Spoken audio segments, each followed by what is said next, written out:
हाँ तो मेरे प्यारे स्टूडेंट, मैं आज आपको बताने वाला हूँ फ्रेंच रिवॉल्यूशन का topic, the revolution and everyday life. मतलब क्रांति और रोजाना की जिंदगी।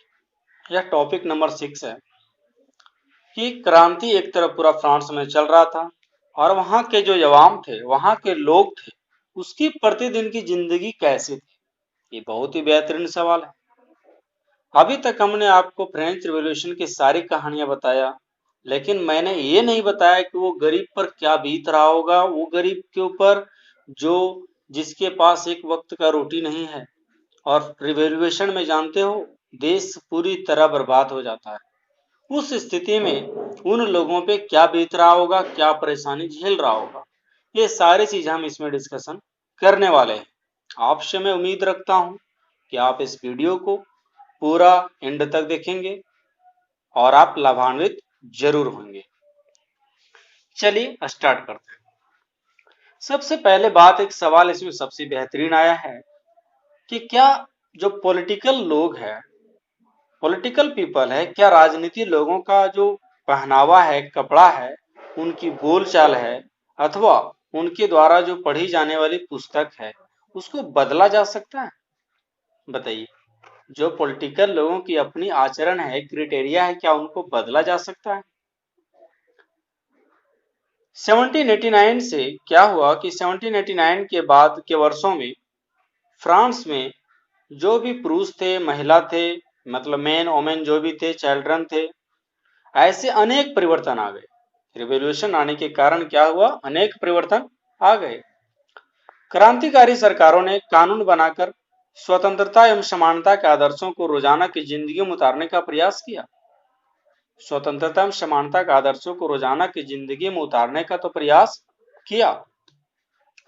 बास्तिल के बारे में आपको बताए थे, बहुत बड़ी एक कहानी है, कुछ दिन पहले आपको पिछला वीडियो में बताए होंगे। बास्तिल का जब विध्वंस के बाद क्या हुआ कि सन 1789 में 1789 ईस्वी की गर्मियों में जो सबसे महत्वपूर्ण कानून अस्तित्व में आया था, सबसे इंपॉर्टेंट कानून जो आया था, वह था सेंसरशिप की समाप्ति। आपको उस समय बताए भी थे, सेंसरशिप की समाप्ति। प्राचीन राजतंत्र के अंतर्गत जो पहले एंशियंट जो वहां पे चलता था, राज्य का सिस्टम चलता था, तो प्राचीन राजतंत्र के जो पहले का तमाम लिखित जो सामग्री थी, जो लिखा हुआ चीज था, जिसके तहत चलता था, देश चलता था, वहां के लोग उससे मोटिवेट होते थे, सीखते थे।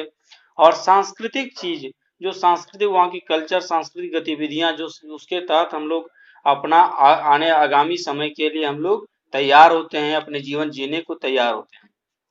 से किताब, अखबार हो गया, नाटक, जैसे नाटक के द्वारा हम लोग बहुत कुछ सीखते हैं। ये सबको राजा के सेंसर अधिकारियों के द्वारा पास किए जाने के बाद ही प्रकाशित या मंचित किया जा सकता था। जैसे ये सब क्या हुआ कि बंद कर दिया गया। ये सब आप तभी कर सकते थे जब आपको राजा से ऑर्डर दिया जा सकता है, अन्यथा आप ये सब नहीं कर सकते हैं। अब बताइए, आपकी खुलेआम की जो जिंदगी, इसमें जो जुड़ा हुआ रहता है दिन रात, उस जिंदगी को दबा दिया गया। बताइए आपको कैसा लगेगा? परंतु अब अधिकारों के घोषणा पत्र ने क्या किया कि भाषण एवं अभिव्यक्ति की स्वतंत्रता को नैसर्गिक अधिकार घोषित कर दिया। मतलब क्या है कि इसको भी एक अधिकार के तौर पर दिया, लेकिन एक रोग के तौर। सपने में देखा था जिसको आज वही दिन आया है, सपने में देखा था जिसको आज वही दिन आया है। सूली के उस पार खड़ी है, माँ ने हमें बुलाया है। आज मौत के पलड़े में जीवन को हमने तोला। मेरा रंग दे, ओ मेरा रंग दे बसंती चोला, मेरा रंग दे बसंती।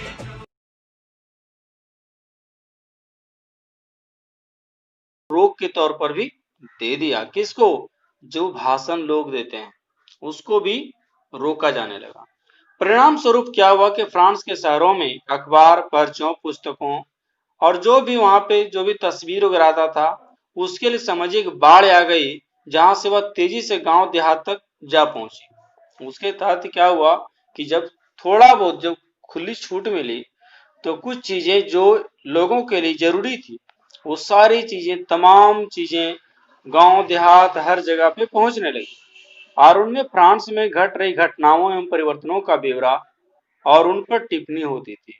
आपको बताए थे कि जो वहां के जो बड़े बड़े राइटर थे क्या करते थे कि लिखा करते थे और फ्रांस की घटनाएं को लिखा करते थे और फ्रांस का जो राजा होते थे उनका आलोचक होते थे तो क्या करते थे कि कुछ ऐसी चीज लिखते थे ताकि लोग उसको पढ़े और वो फ्रांस के राजा के खिलाफ हो सके और सही मुद्दा उठा सके। समझ में आ रहा होगा।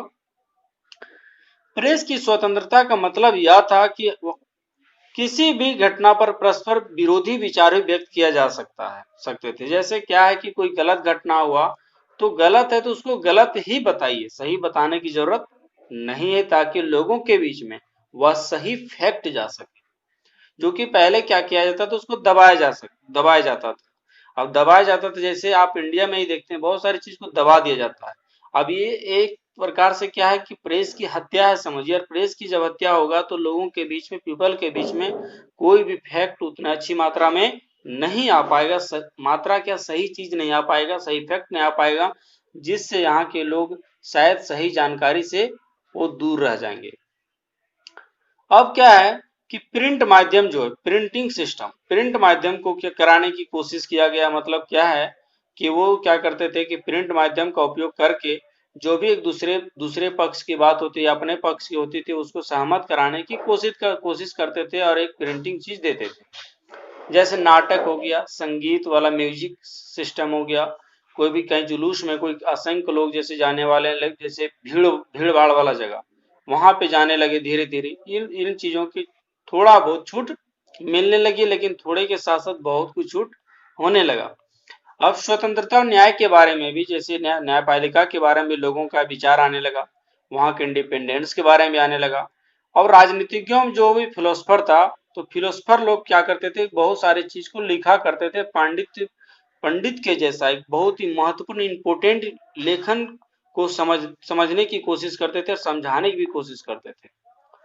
उससे जुड़ने को लोकप्रिय तरीका था कि क्योंकि किताबों को पढ़ना वो चाहते थे और क्या करते थे कि जितना भी शिक्षक है वो शिक्षक को चाहते थे कि यदि हम इसको ज्ञान दे दिया जाए, शिक्षक को यदि हम मोटिवेट कर दें कि कुछ अच्छी बात को लिखे। फिलोसफर भी एक बात करते थे कि वो सिर्फ अपने ही बात को ये नहीं करते थे कि हम लिखे तो पूरे फ्रांस में फैलाए, और भी जो दूसरी व्यक्ति को लिखा करता था तो उसकी बात को वो पढ़ा करते थे, वो समझा करते थे, ताकि दूसरों के पास भी क्या धारणाएं चल रही है, क्या विचार चल रही है, उसको भी हम सुनने की कोशिश करें।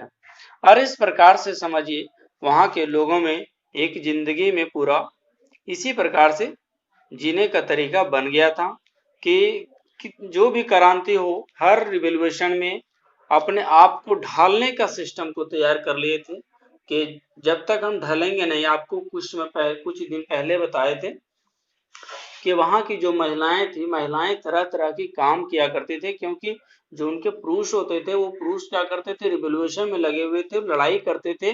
तो जब लड़ाई करते थे तो जो ओमेन होती थी वो ओमेन घर में ना रहती थी, घर में तो रहती थी, जो अमीर थे वो घर में रहती थी, या जो गरीब लोग थे तो वोमेन क्या करती थी, दूसरे घर में जाकर के काम वगैरह किया करती थी, ताकि कुछ पैसा आ जाए और हमारा रोजी रोटी चलता रहे।